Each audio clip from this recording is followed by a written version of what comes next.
Les gens travaillent toute leur vie pour gagner de l'argent, mais très peu de personnes font travailler leur argent pour eux.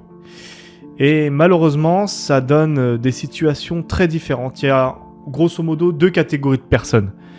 Ceux qui arrivent à la retraite en dépendant totalement du système et qui sont pieds et mains liés au bon vouloir de notre gouvernement, ce qui donne des situations assez dramatiques.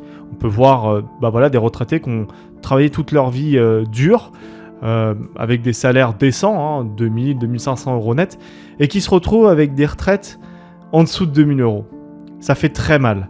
Et il y a ceux qui ont été malins, qui ont investi leur argent toute leur vie, et qui se retrouvent libres, et qui se retrouvent indépendants vis-à-vis du système, indépendants financièrement. Et il y a même certaines personnes dans cette catégorie qui arrivent à prendre leur retraite avant tout le monde, et qui arrivent à être totalement libres. Certains même profitent de cet argent pour s'expatrier, partir en voyage, faire des projets entrepreneuriaux, etc. Léguer un beau patrimoine à sa famille, payer les études de ses enfants. Et ça, c'est possible que si on investit son argent et qu'on le fait fructifier. C'est là où est la clé, tout simplement, de la réussite financière. Il n'y a pas besoin d'être millionnaire, il n'y a pas besoin de gagner des centaines de milliers d'euros chaque année. Même des petites sommes investies sur le long terme peuvent donner des très gros patrimoines. Dans cette vidéo, je vais t'expliquer assez facilement, assez rapidement comment fonctionnent les marchés financiers, immobiliers, etc. dans les grandes lignes, tout simplement pour que tu sois moins paumé. Et c'est normal que tu te sentes perdu, car tous les économistes et financiers utilisent tout un tas de termes très sophistiqués pour pas grand-chose.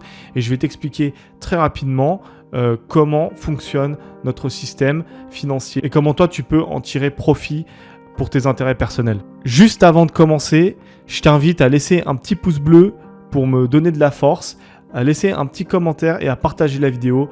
Ça m'aide énormément. Toi, ça te prend juste 5 secondes. Je te remercie d'avance. Juste avant de t'expliquer globalement comment fonctionne le système, il y a un problème qui revient souvent chez les débutants. C'est notamment la peur d'investir. Et cette peur, elle est diffusée notamment par les médias qui vous expliquent que si vous placez votre argent en bourse, vous allez tout perdre. Et ça, c'est tout simplement du bullshit total. Même si tu avais investi au pire de 2008, aujourd'hui, tu aurais multiplié tes gains par 3 ou 4. La réalité, elle est là. Si tu aurais pris du S&P 500, alors je ne vais pas rentrer dans les jargons techniques, le S&P 500, si tu ne connais pas, c'est les 500 plus grosses entreprises américaines. Si tu avais acheté du S&P 500 qui est la référence mondiale dans l'investissement quand tu achètes des actions, aujourd'hui, même au pire de 2008, t'en serais ressorti positif. Donc, la réalité, c'est que non, tu vas pas perdre tout ton argent. C'est pas si compliqué que ça. Il faut pas que t'aies peur, en fait. Et ça, c'est la première faiblesse des débutants. C'est qu'ils ont peur, ils perdent du temps et ils prennent de mauvaises décisions, tout simplement parce qu'ils sont noyés dans la désinformation. Alors, je vais sans plus tarder essayer de t'expliquer qu'est-ce que le marché, en fait. Les marchés financiers, c'est comme un marché. Quand tu vas dans ton marché de quartier, de village, t'achètes de la viande, des légumes, etc. Donc, il y a des échanges qui se font. Et c'est pareil, mais en fait, avec d'autres produits. C'est-à-dire que là, au lieu d'acheter de la viande, t'achètes des parts de société, par exemple, ou t'achètes de la dette d'État. Donc, où tu achètes des biens immobiliers, le marché de l'immobilier. Donc, c'est exactement la même chose. C'est un marché. Donc, toi, tu arrives, tu achètes tes actions, tu les revends et c'est soumis à l'offre et la demande. Forcément, plus il y a d'offres et moins il y a de demandes, plus le prix est bas et inversement. Et donc, c'est juste ça, les marchés financiers. Il n'y a rien de compliqué pour l'instant derrière ce système. Et tout le monde peut y participer très facilement. Et pour ça, il suffit juste d'ouvrir un compte sur un exchange, un broker. Alors, il y en a plein. Je ne vais pas citer de noms ici. On ne va pas faire de la pub comme ça gratuitement. Mais il y en a plein. Ça prend 5 minutes pour en trouver un. Il y en a des bons, des moins bons, avec différents tarifs et avantages. Et c'est là-dessus que s'échangent tout simplement les actions en bourse.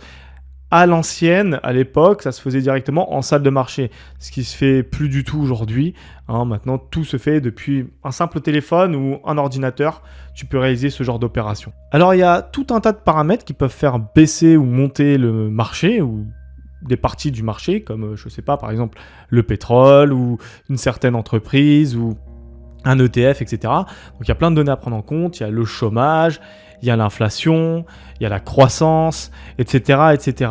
Et encore une fois, ces paramètres sont pas si compliqués, et d'ailleurs, généralement, c'est public, tu as juste à suivre les annonces de l'État pour analyser le marché et prendre tes décisions. Et comme je t'ai dit, il y a rien de très compliqué en fait pour faire ça. Tu n'as pas besoin de te former pendant 3000 heures et 10 ans pour apprendre à investir. En réalité, quelqu'un qui passe quelques heures par jour, enfin même pas, quelques heures par semaine ou par mois, au bout de quelques mois, peut déjà commencer à investir et commencer à avoir des performances sympathiques, à faire à peu près autant que le marché, voire même peut-être de surperformer pour les meilleurs d'entre vous. Mais voilà, il y a vraiment rien de compliqué pour l'instant. Donc globalement, il y a 4-5 grandes façons d'investir. Il y a le marché des actions. Alors le marché des actions, pour faire très simple, c'est comme je t'ai dit tout à l'heure, t'achètes et tu vends des parts de société. C'est ni plus ni moins que ça. Et ces sociétés, pour récompenser les actionnaires qui investissent dans leurs projets, leur versent très souvent un dividende pour leur récompenser. C'est comme un genre de loyer ou comme quand tu fais un prêt à la banque, tu payes des intérêts dessus. Bah, c'est pareil. En fait, voilà, les sociétés te payent un dividende annuel ou trimestriel, ça dépend. Ça dépend de la fréquence, chaque boîte verse un peu comme elle veut. Et voilà, tu es récompensé. Donc le titre de l'action peut monter ou baisser selon l'offre et la demande. Donc le jeu, c'est d'essayer d'acheter des sociétés qui sont sous-cotées et de les revendre plus cher et de toucher des dividendes. Voilà, grossièrement, c'est comme ça que ça marche le marché des actions. Il y a un très gros autre marché qui est le marché obligataire. Alors, dit comme ça, c'est quoi les obligations? C'est quoi le marché obligataire? Ça a l'air compliqué, ça ne l'est pas du tout. C'est juste prêter de l'argent à un État ou une entreprise. Tu prêtes de l'argent à un État, il te verse, pareil, un dividende, et toi, tu n'as rien à faire. Tu as juste à toucher tes dividendes. Alors après, tu peux revendre, entre guillemets, l'argent que tu as prêté. Donc avec un coupon. Et ce coupon peut baisser ou monter, encore une fois, selon l'offre et la demande.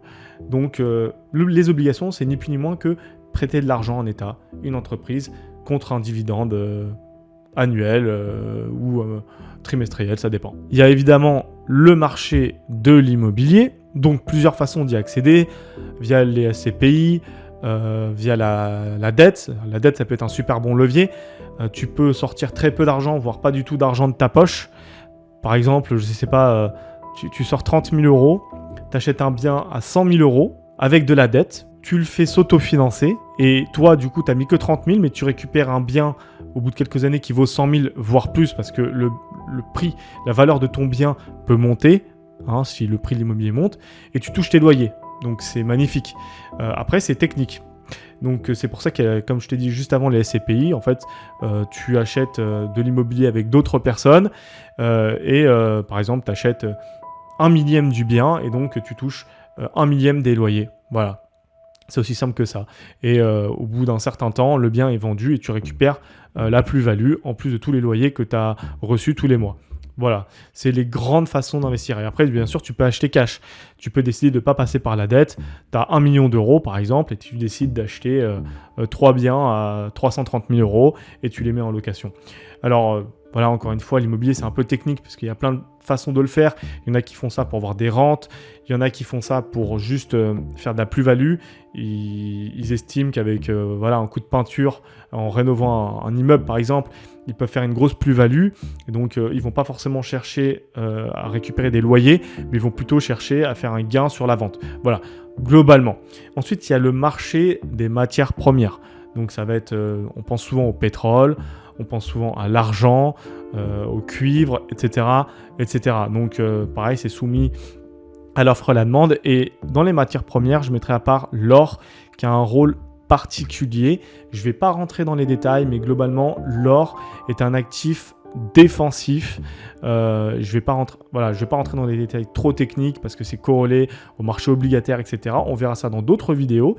Et voilà, globalement, c'est les grandes catégories d'actifs. Après, tu as le cash, donc le marché des monnaies.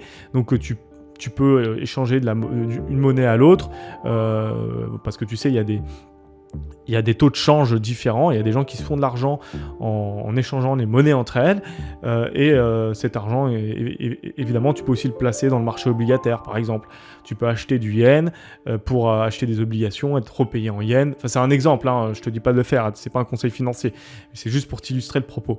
Donc voilà, il y a le marché des monnaies. Et l'autre grande famille en fait qui est corrélée au marché des actions, c'est les ETF. Donc c'est les paniers d'actions, c'est par exemple le SP500, je t'ai parlé de ça au début de vidéo. C'est les 500 plus grosses entreprises américaines, ou le CAC 40, c'est les 40 plus grosses capitalisations françaises, etc. etc. T'achètes un panier avec plusieurs actions dedans, ça permet de moins se prendre la tête, de diversifier plus facilement. Voilà, c'est ça l'intérêt des ETF. Donc globalement, ça c'est les grandes catégories d'actifs. Tu vois, il n'y a rien de compliqué.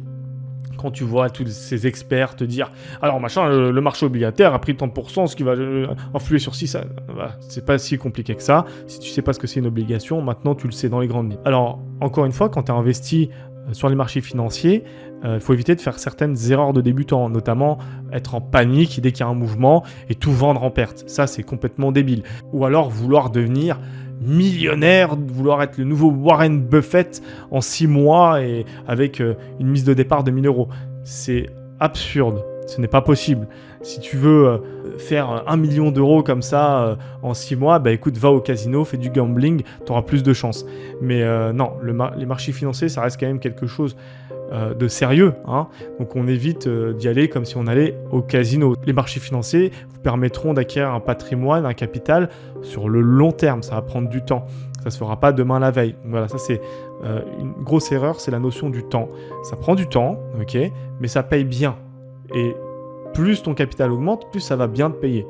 Donc il faut être patient, il faut être prudent, prendre son temps tranquillement et pas se précipiter. Voilà, si tu as des gros mouvements de marché et tout, il ne faut pas entre guillemets, se laisser guider par ses émotions. Et c'est ce qui fait perdre le plus d'argent aux néophytes, c'est les émotions. Les émotions, c'est ce qui va le plus te trahir.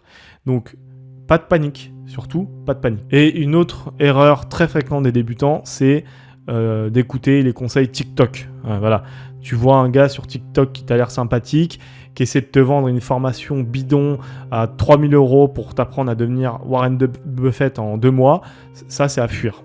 Okay, il n'y a rien qui est facile, il y a plein de mythos sur internet et la plupart de ces gars-là ne se font pas de l'argent grâce aux investissements au trading, ils se font de l'argent sur la vente de formation.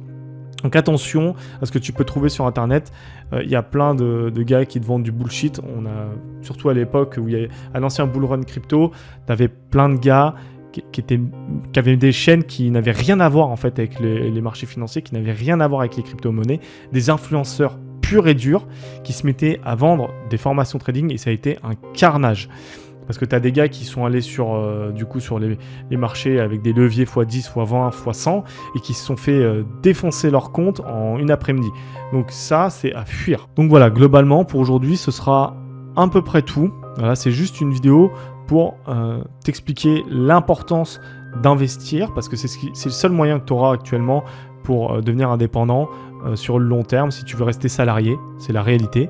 Et si tu veux une retraite, parce que si tu es un jeune, mon gars, tu vas en prendre plein ta tête, je te le dis d'avance. Et donc là, je vais faire toute une série de vidéos qui expliquera à mes abonnés comment fonctionne chaque actif, c'est-à-dire une vidéo spéciale sur les actions, une vidéo spéciale sur les obligations, une vidéo spéciale sur l'or, une vidéo spéciale sur l'immobilier, etc., etc.